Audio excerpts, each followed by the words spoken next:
Good. So last week we talked about the target data breach, which many of you pointed out. You were red card member holders yourself, um, and of course the reason I chose that was because it was a very applicable topic, and it was something that everyone kind of knew about, whether through personal experience or just through media coverage and whatnot. Um, and you guys did a really good job at.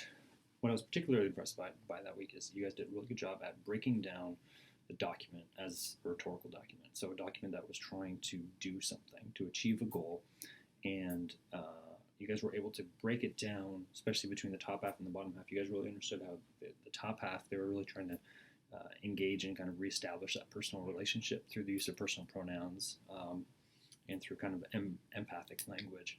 And then the second half was them providing more, where do we go from here, kind of information about who was hacked, whose data is at risk, and current measures they're putting in place to ensure that it doesn't happen again. And you'll see that, and this is a very common trope you'll see in I guess, public apologies or in kind of PR recuperation, um, is they'll position themselves as now being the leaders in that field after they fail to do that thing. So, for example, Target allowed that data breach to happen, and then they positioned themselves how they were going to kind of establish this new cutting edge technology and establish kind of be the trendsetter for that particular topic. So, and you notice they kind of do that in the second half. Big, okay, it'll never happen again. Not only will it never happen again, but we are now working to reestablish ourselves as a front runner in terms of data breaches and privacy. And that's pretty common as well. I think Volkswagen did something very similar in their latest fiasco, and Toyota did with their safety recalls as well. And you can look up both those cases and look up those apologies. But the reason why I had you guys analyze that document was because it had one very specific purpose attached to it, and I most of you guys thought it did a pretty good job. And I think, considering the fact that you only have a one-page document to recuperate your emotional relationship and reestablish that personal connection with your customers, while also informing them of a very complicated technical topic such as a data breach, and explaining all the risks therein, that's a very difficult task to do in one page. So I thought, given those parameters, given Target's restrictions, I thought that letter did a fairly good job at achieving those purposes. And you guys did a very good job at acknowledging or giving honest assessments about their ability to do that and how effective they were in doing that. So I was very, very pleased with that. So for the rest of the class, what we're going to do is we're not going to analyze other writing anymore. We're going to start have each student compose their own piece. So I introduced you guys to the rhetorical situation, which some of you were familiar with. All of you were familiar with to a certain extent, some to varying levels. Now, starting in week 4, we're going to transition into your writing. So as you can see from the Planning Your Business Messages document worksheet that you have to fill out this week, I'm going to ask you to think of a writing situation that you currently have to do, or if you don't have one right now, think of something that theoretically you would have to do. So don't choose something you've done before, because if you're spending money on the course and you want feedback from me or a writing professor, then do something. Don't do something because it's easy. Do something because you actually want to learn more about the writing process and learn more about how to write in a specific situation. So don't go back and do something that you wrote a while ago and kind of pretend like it's new. And I would suggest that you either think of a writing situation that you're in, a business message that you'll have to do either through your internship or your work or the military or wherever you are right now, and choose a specific situation. If you're not in a specific situation that you have to send a message, create one that would be realistic or feasible for someone in your position. So I'm going to have you kind of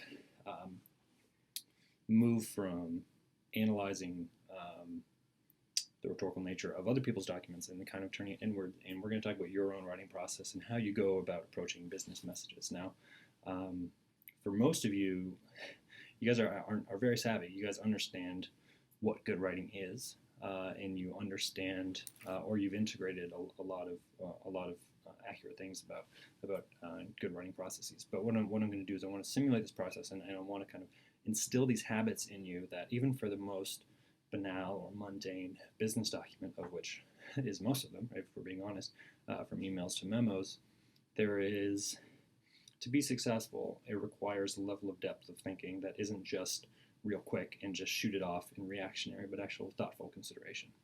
Obviously, within reason, you can't spend 2 hours drafting every email you send, but if we develop these habits and go deep into what it takes to compose an effective business message now, then my hope is, in the short time that we have together, half a semester for one credit of work, that we'll be able to at least begin to see what kind of habits are necessary for you to engage in more effective writing. So a lot of it will be familiar. A lot of it you may have done before or you think you've done before, but we're going to go into more minute details in terms of what it takes to write a business message. So this week is just about planning. So the next 3 weeks are divided according to Beauvais and Thill's Chapter 3. There's Chapter 3 is planning, and then we're going to move into composing for the next week. So it's broken up into 3 phases, but this phase specifically is planning. So before you even write the document, there is a lot of legwork that you have to do. You have to think about your audience. You have to create an audience profile. You have to think about the restrictions. You have to think about the media that you're going to choose, et cetera, et cetera. So it's very key that you think about a situation right now that you're in that requires you to compose a business message, what's called in exigency. So it's something that requires action, in this case, written action. So you guys have to identify one thing, and it'll probably take you maybe a day or two to choose a topic or to choose a situation. So it doesn't have to be a topic like I'm going to write a memo or I'm going to write a proposal. What you're doing is you're identifying a situation that requires a message. So whether there's something going on at work that you are curious about or want to file a complaint about, or if there's something that you want to find out more information on, or if there's something that you want changed by your organization, if it's something about organizational policy or culture or whatever it is, look through Chapter 3 and kind of get some ideas about some general topics. In the exercises in the back of Chapter 3, actually, there are some good typical situations, workplace situations that require writing. So do focus on that. So the key here is choosing a topic. I don't care what the length is. If it's a memo, 1 page, it doesn't matter. You're going to get what you put into it. So if you select a longer document like a proposal or recommendation report or something like that, then it's going to be more work for you, more writing, but you'll get more out of it because they'll have more depth to the assignment. So don't just choose an email. Don't choose something super small. Make sure it would be a piece of writing that you do that would be substantial enough. So I don't want to restrict it too much. I want this class to be useful for you. I want to kind of simulate a realistic experience that you would be in and kind of work through and apply the principles and the concepts in rhetorical theory that are evidenced in the chapter and kind of work through it with that. So all for this week, all you have to do is fill out the questionnaire, or not the questionnaire, but the worksheet. So you're watching the video, check. The next is you have to complete the Planning Your Business Message worksheet, which asks you a variety of questions based upon Chapter 3. If you read through Chapter 3, you'll understand the questions. So you have to read Chapter 3 before you answer the questions. So if you have any questions, let me know via email. If you just want to send me a quick email on Monday or Tuesday or Wednesday and say, hey, I was thinking of this topic, do you think it's going to be viable for this semester? Then we can certainly do that. So let me know, email me if you have any questions.